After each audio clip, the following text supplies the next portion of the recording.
What's up, y'all? It's your girl Sakina, and I'm back for another review. This is my review for Ready to Love. This is season 4, episode 4. It's like, what time is it? It's going on 10 at night, and I watched it earlier. I watched it yesterday, and, I just wanted to live tweet for it. And then I took notes around 5 today. It's been raining all day here, and I just was not in the mood to film or anything like that. But then I got up and, did some errands, and I'm like, okay, let me go ahead and do it. It's still pouring rain outside. I might be looking at my notes because I watched it hours ago. It's not fresh on my mind like it usually is when I do my reviews. But anyway, I don't care about none of that. Is there anything else that I wanted to say to y'all?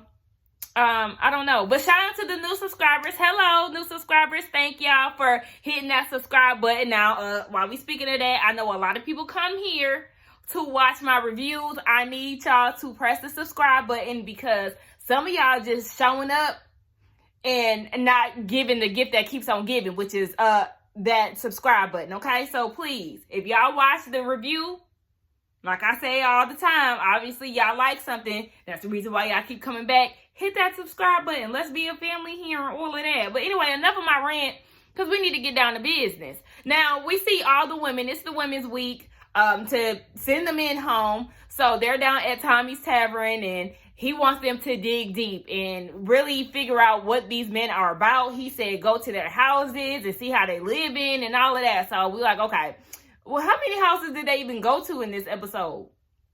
I think they only went to 2 houses, Joel and David. Everybody else was like in public settings. But nonetheless, yes, we see everybody going off on their dates. Now we see that Bernicia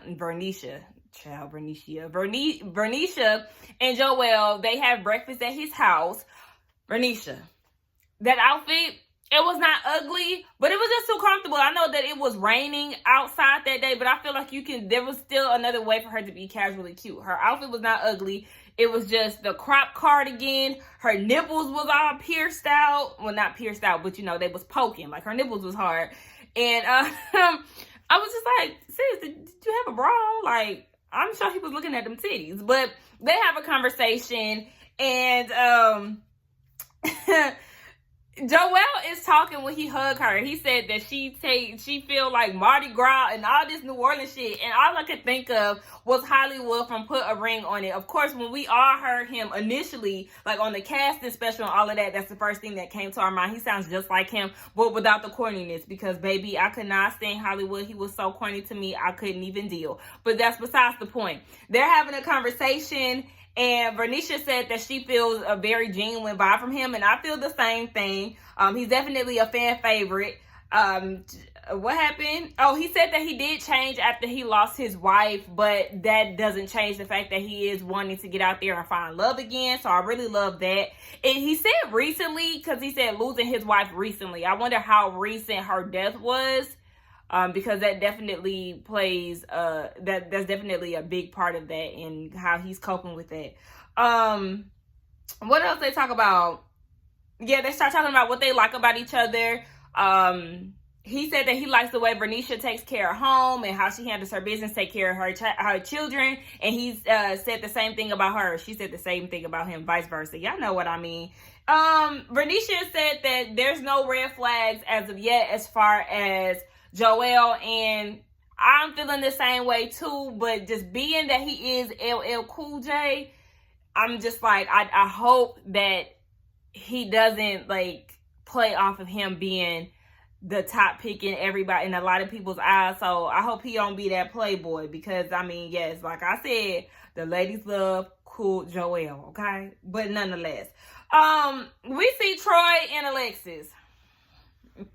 Y'all know how I feel about Troy. Nasty, disgusting, icky as hell. Like, I cannot stand him. And that tweet that I posted is still getting liked. Like, a lot of people feel the same way. People do not fuck with Troy. Alexis feel like she got to get down to the bottom of it, okay? Because he going around saying that he gonna take everybody on birthday trips and stuff, and she's like, I gotta see what's going on with that. So, she sits him down, and they're having a conversation. He's starting to try to butter her up, talking about, oh, I'm getting butterflies. Shut up, you ain't getting no damn butterflies. You just saying that to try to secure your spot. Shut up, gross. Alexis was like, okay, well, I know you've been calling me, but I'm not answering your calls because word around town is you got a lot of favorites, honey. You've been saying the same thing to a lot of us, and what's up with that? Like, can you explain that, please? And he gonna say, that's not me. Or no, am I skipping something? No, yeah. So I'm skipping something. She's going into that story, and as she's telling him about what everybody has been saying, he laughs. Y'all know what? When I tell y'all that's one of my biggest pet peeves, especially when I'm at work and I'm explaining something to a customer and they laugh because it's not going the way that they want it to go, so then they laugh. I'm like, okay, bitch, now I feel like you trying me. Ain't shit funny. Now I'm ready to hang up on your ass. And that's exactly how I felt watching Troy in that moment laugh at her. Like, bitch, I didn't say nothing funny. Anytime somebody says laughs and I didn't say nothing funny, yeah, it automatically offends because, bitch, I'm not on my comedian shit right now. I didn't say anything that was funny, and I just thought that was completely rude. So, then she brings up the fact that he's kissing on everybody, and he had the nerve to say, oh, that's not me. Did you forget on the first episode in the mansion, you said that was your signature move, and that's the way that you thought that you was getting the ladies? No, that's exactly how you get down. You knew exactly what you was doing. You just was back in the corner, so you didn't know what to say. He gonna say in the confessional that the women act like they thoroughly enjoyed it. Did nobody enjoy all that damn kissing that you was doing? A lot of them were squirming and doing. Where do you see thorough enjoyment? Because I didn't see it anywhere. What else happened? Yeah, like, enough of him, okay? Because Alexis did say, too, like, okay, so who is it? Like, who was your top pick or whatever? And then they went to commercial, so we never knew what the hell he said, but none of that even mattered. Anyway, we see that Chris and Amber go on a date. They go on a boxing date, and they want to, get to know each other. I feel like Chris likes her because of her response to the whole financial situation thing. I think that's the reason why she's the top pick. Now, Amber was swinging, fighting for his love, and I was like, sis, did you get in a couple fights before? Or did you take a few boxing classes? Because, yeah, you was giving a few good swings. She said that she's seeing the spark, and he seems very genuine. I always thought that Chris was very genuine and how he felt about Nia last year. So I do feel like he is a really genuine guy. They get into a deeper conversation. She said that she was adopted at the age of 5, and then most recently she met her biological sister. She said out of all the biological siblings that she has, she's the only one that's doing something productive. She is an attorney. And then she opens up to him further and says that she is actually a DA. She said that she doesn't tell a lot of guys that because they tend to get intimidated by her career choice, and she don't want no weak boys around her or nobody feeling extra weak around her because she has such a strong career path. And I just feel like she said that with her saying that she didn't open up to anybody about that, but on the first date she decided to tell Chris that, it just gives me strategy. That's all I kept thinking about. And I even tweeted it yesterday. Like, it seems like a lot of people are focused more so on trying to secure their spot on the show rather than the actual connection. Just watching that scene between Chris and Amber, I was not feeling this magnetic feel for them, and like watching them didn't make me smile or nothing like that. Like, I was just watching TV. Like, it didn't do anything for me. Am I alone here? But that's just how it feels. Like, people on Ready to Love have a tendency to latch onto somebody just because they don't want to go home instead of actually focusing on the real genuine connection that they may have. Not saying that there's nothing there, that I can't say that they're not feeling something for each other. It's just not giving that on camera. Like, it's not giving me anything special. So yeah, I was just like, okay. It just wasn't giving. Anyway, Stacey and David, they go on a Pilates date, and instantly, as soon as the date started, I was just like bored, not feeling it at all. Why are we here? I didn't even know y'all made a connection, but whatever the case, they're here, and it was just dry. So Stacey was saying that she is big on trust, right? Keep this in mind. She said she's very big on trust. So David asked her about social media and how she feels about passwords and all of that.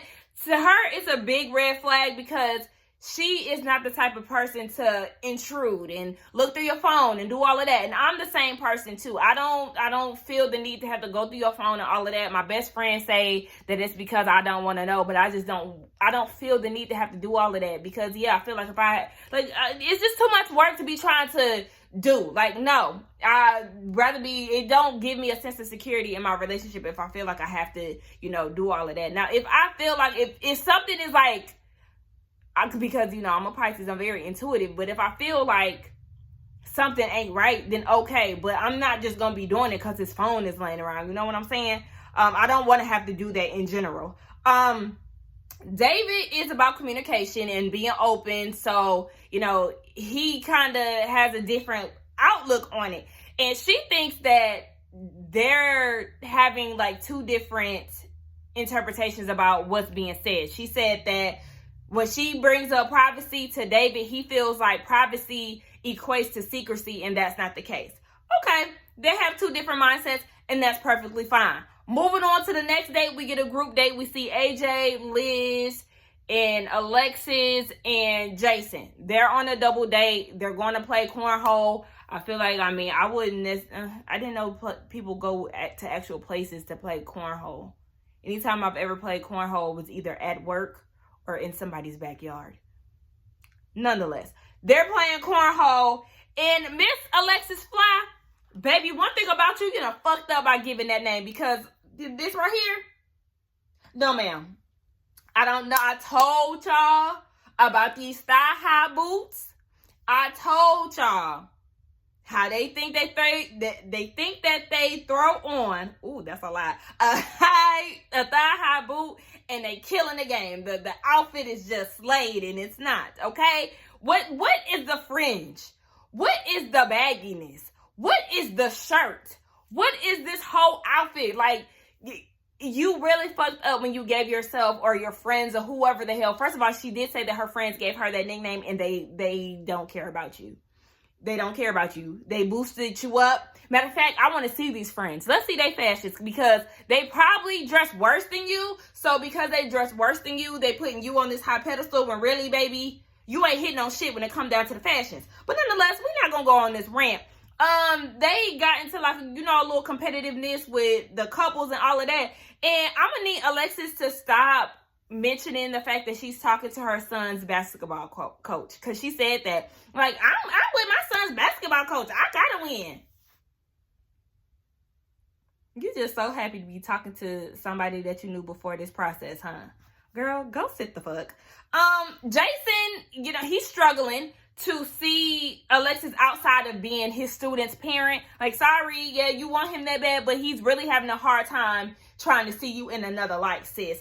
She then says, he was asking her some question. I forgot what the question was, but she said that she's big on time. Like, time is her love language. I said, oh, so today time is your love language, but last week when you was with AJ, your love language was touch.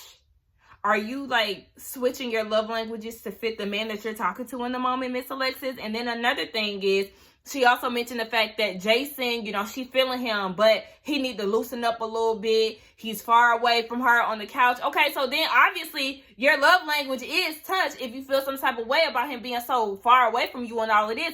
But all of a sudden, it's also time too. Or I could just be going in on her too hard, because I definitely have two love languages that had the same score. It's quality time and what is it? I ain't got time to find the other one, but nonetheless, we gonna move on. We see that, oh yeah, that was another thing too. She started talking to him about her period, and I'm like, what are you talking about? This is probably why he can't connect to you. Like, he didn't even seem interested in the conversation. He doesn't seem interested in her. You supposed to be digging deep, and you talking about your damn cycle. Like, girl, what are you even talking about? We see Liz and AJ, they're having a conversation. And I will say, looking at AJ in the scene, he's very handsome. Like, he's a very handsome guy. He has a very nice mouth. He has pretty skin. He has a nice beard. Like, he just really is a very handsome guy. I think out of everybody outside of Joel, I would definitely, and David, because I am attracted to David too. I feel like those are like, as far as like attractiveness, we here with it, okay? I see y'all. But nonetheless, Liz asked him, okay, how do you feel about sex before marriage? Because I'm abstinent. And I mean, do I got the definitions wrong, or does Liz have the definitions wrong? Because I thought abstinent was somebody who is literally saving themselves for marriage and like never had sex up until the night of their consummating the marriage. And then I thought that celibacy was like somebody who had sex before, but now they're saving themselves. Like, did she get the definition wrong, or is it me? Y'all let me know in the comments. But yeah, she said that she's abstinent, even though she had sex before. And it's just a no for AJ. And I could respect that. She respects it. She said, maybe I could get him to change his ways, or, you know, or not. Because either way, I'm not going to bend my standards. And I said, that's right, queen. If he ain't with it, split, okay? And I just feel like this just goes further into why you and David should be together. Y'all both have a Christian background. Y'all are very into the church. And y'all want to save yourselves for marriage. Hello? You ain't been in a relationship for 17 years. And he is looking for a wife. You and David need to go together right now, okay? Anyway, we see Ron. Why it sound like every segue I'm saying anyway? Anyway, we see Ron and Chrysanthemum. They go on a game date, basically. They go somewhere where they're playing Connect Four and Jenga. And this was a very random couple to see. We don't really see much of Chrysanthemum. We don't really see much of Ron. But obviously, they've been having some type of communication. They decided to go on a date. And I kind of enjoyed it a little bit. Chrysanthemum is saying that she's ready to settle down. You know, she want to find her a man. Ron said that he wants to be in a fun relationship, a fun marriage. Chrysanthemum said that she wants a man to lead, protect, and provide. And Ron is like, okay, all of that is very easy. But I need somebody that I need. Like, he wants somebody that he needs. Like, he wants to really penetrate the relationship to where it has a very lasting effect on the person, and he wants that person to leave a lasting impression on him to where he feels like he needs them. And you know, she's definitely feeling everything that he's saying, and she was like, okay, well, hold on, wait, I didn't really have my eye on him too much, but he is talking my language. We are here with it, and she wants to explore that. They want to explore each other. Now Ron goes out of his way to end the date by saying that, you know, you've always been my number one. From the moment I saw you, I said, oh my, that's my dream. That's my dream. Come on, Jamie Foxx. Come on, Curtis.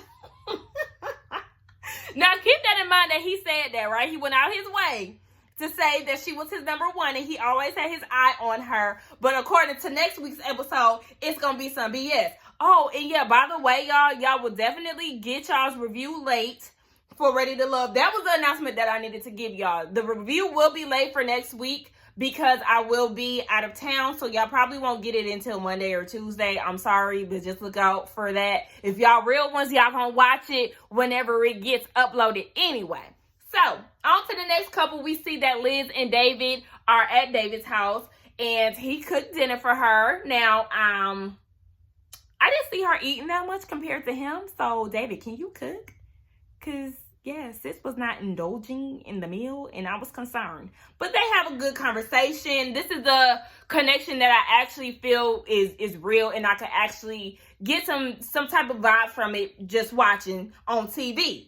They connected through the church, as we already know. David said that growing up, his parents were very strict, honey. He could not have a girlfriend, down to the point where his mama was answering the phone saying praise God or something like that, and he was real embarrassed by that. And because of his sheltered background, when he got to college, he strayed away from the church. He said not necessarily the Christianity faith, but he found himself back in the church and, you know, got himself together with God, so he's now in a good place. We all already know that he did get married twice, and I don't know, he said he got married very young on the first marriage, and then the second one, within a year, the woman ended up walking away from it. And I said, why? Can you elaborate on why? Was it you? Was it her? Who was it? Because these are things that we really need to know, honey. You seem like a very genuine guy, David, but you know how people are. People love to try to do things to kind of make themselves look better.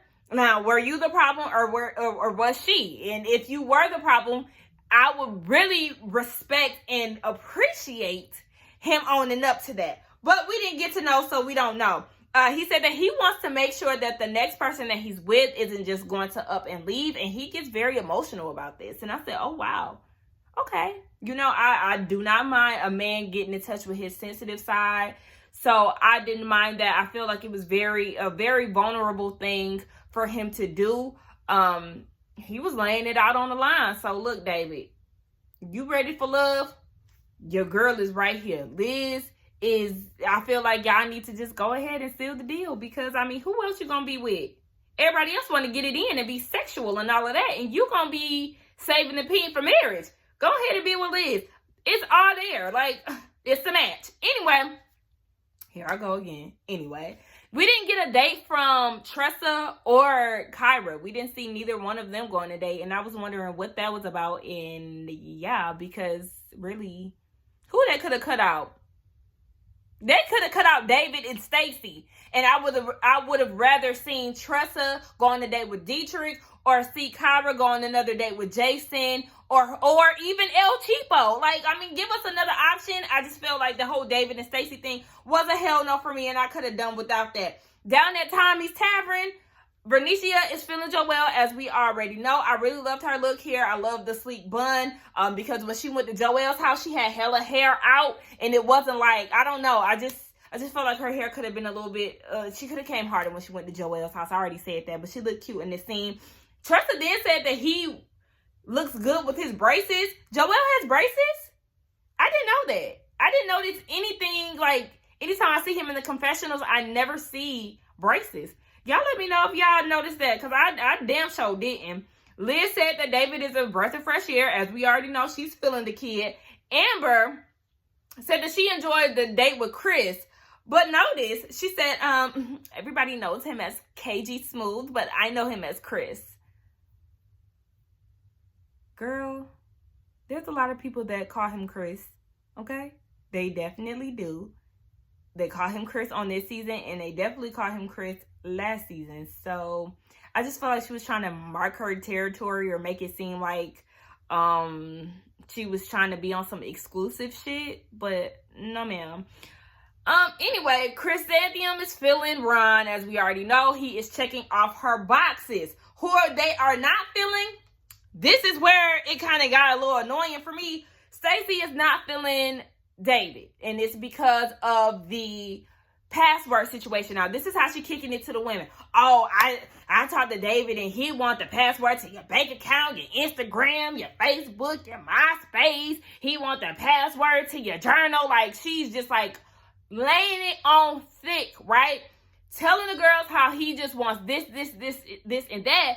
And to me, it rubbed me the wrong way, because it was all about her delivery. It was kind of like, girl, you're trying to make it seem as if he's a controlling man, and that's not even how the conversation really went down. Like, you said that you were big on trust. So because of that, David was asking, okay, well, you're big on trust, so are you needing a man to give you his passwords and stuff like that? That's what sparked that whole password situation, because you said that trust was a big deal for you.